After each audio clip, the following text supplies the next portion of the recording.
और पंजाब में जो जेलों की कैपेसिटी है वो 24,000 लोगों को रखने की है।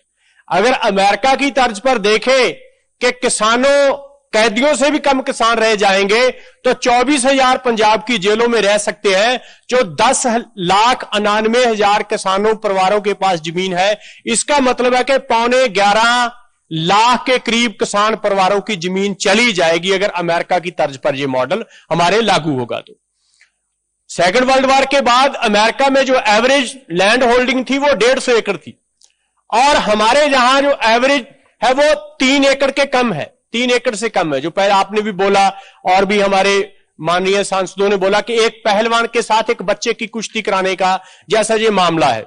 अगर वो 150 एकड़ वाला जो एवरेज लैंड थी वहां पर, आज अमेरिका में एवरेज लैंड होल्डिंग वो 450 एकड़ का। इसका मतलब कि 150 एकड़ वाले भी लोग भी वो जमीन से बाहर हो गए। अगर वो बाहर हो गए तो 3-4 एकड़ वाला और छोटा जो दरमियाना किसान इस देश का, वो इस तरह कंपनियों के साथ किसी तरह का कंपटीशन नहीं कर सकता, उनके साथ किसी तरह के एग्रीमेंट में आएगा तो नुकसान वो उसी का होगा। लेकिन ये फेल मॉडल को फिर भी लागू करने की कोशिश क्यों है? क्योंकि 2008 के बाद जो इकोनॉमिक क्राइसिस आया पूरी दुनिया में, अमेरिका के 190 और 200 साल पुराने बैंक थे वो फेल हो गए। तो कॉरपोरेट के अलग अलग बिजनेस उन्होंने कहा कि ये घाटे में जा रहे हैं, तो उन्होंने सोचा कि रोटी एक अजिहा बिजनेस है जो कभी घाटे में नहीं जाएगा। और 2008 के बाद कई करोड़ एकड़ जमीन दुनिया के अलग अलग देशों में कॉरपोरेट ने ली। अकेले पाकिस्तान में 2008 के बाद 20 लाख एकड़ जमीन वो बड़ी कंपनियों ने वो खरीदी है।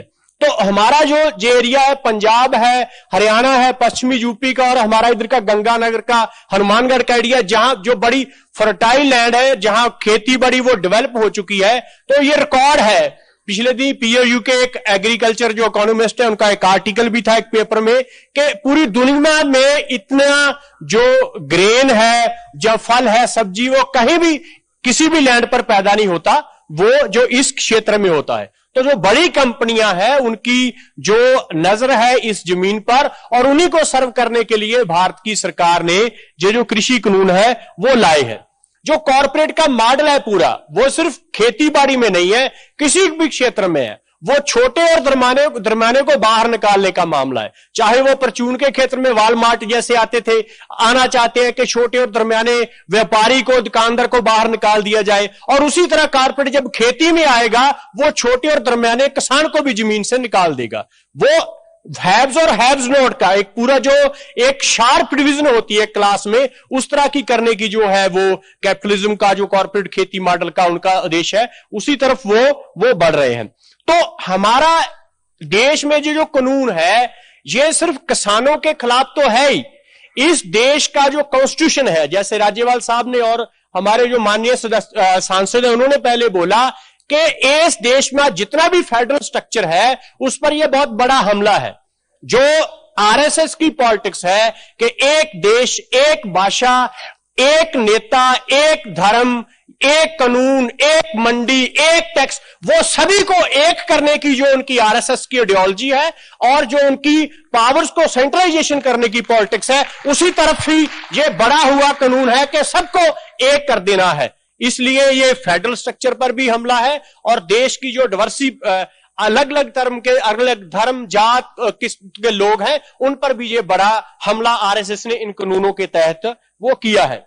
इसीलिए जब सरकार के साथ नेगोशिएशन चली कि इसमें अमेंडमेंट होनी चाहिए, हमने कहा अमेंडमेंट नहीं, इस कानून को रद्द करना चाहिए। एक तो फेडरल स्ट्रक्चर पर हमला है, दूसरा किसी भी कानून का जो ऑब्जेक्टिव होता है वो उसकी इंटेंशन बताता है। इस कानून का जो ऑब्जेक्टिव है वो है कि प्राइवेट प्लेयर्स को, कॉर्पोरेट को एग्रीकल्चर सेक्टर में लेकर आना है, जो सबसे बड़ा खतरा है। इसलिए अमेंडमेंट नहीं, इस कानून को रद्द करना चाहिए। और जो सरकार ने बड़े दावे किए कि आप बोलते हैं कि इस कानून के तहत आपकी जमीन को खतरा है, किस सेक्शन में लिखा है कि आपकी जमीन चली जाएगी?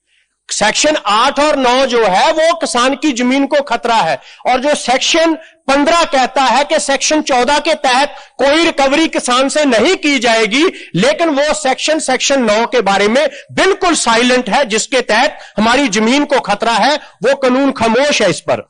और जो कह दिया कि किसान को सारा खाद भी देंगे वो कंपनियां, बीज भी देंगे, सलाह भी देंगे, तो फिर किसान नहीं ना रहेगा। किसान तो एक तरह का बंधुआ मजदूर हो जाएगा। जो कंपनी ऑर्डर करेगी उसी तरह करेगा। किसान की हैसियत तो उसकी जमीन का मालिक होते हुए भी वो मालिक नहीं रहेगा, क्योंकि कंपनी सारा कुछ करेगी, क्योंकि सब कुछ वो देगी। और सरकार ने इसमें बड़ी वो अजीब किस्म की पोजीशन ली है कि वो इस कानून में पार्टी भी नहीं बनेंगे, कॉन्ट्रैक्ट में रेफरी भी नहीं बनेंगे, वो महज दर्शक होंगे कि किसी तरह भी कंपनी किसान को रौंदती रहेगी और सरकार वो देखती रहेगी, महज वो दर्शक होगी।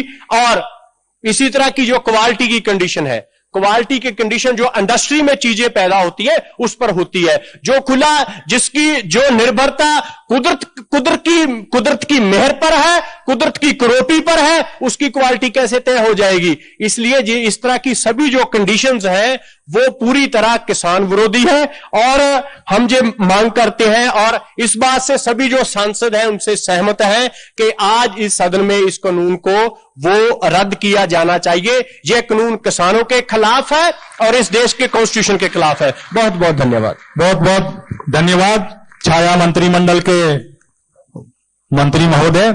अब मैं सदन के सामने वॉइस वोटिंग के लिए आपके सामने रख रहा हूं। जो लोग इस बिल का समर्थन करते हैं वो हाथ उठाएं। जो इस बिल का विरोध करते हैं वो हाथ उठाएं। सर्वसम्मति से सदन ये पारित करता है, इस बिल को निरस्त किया जाए।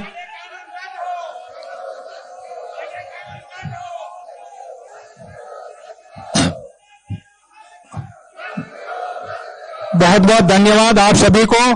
अब संसद आधे घंटे के लिए स्थगित की जाती है, फिर शून्यकाल का सेशन चलेगा। जो माननीय वक्ता हैं वो रहेंगे। तीसरा जो बिल है वो बिल्कुल ही अभी सरकार ने इतना लागू करके वापस भी खींच लिया है, इसलिए एक तरह से हम मान सकते हैं कि सरकार बैकफुट पे आई हुई है तीसरे बिल में। तो भोजन के लिए सभी आमंत्रित है। आधे घंटे के अंदर समय सीमा में कृपया पूरे 11 बजे हमने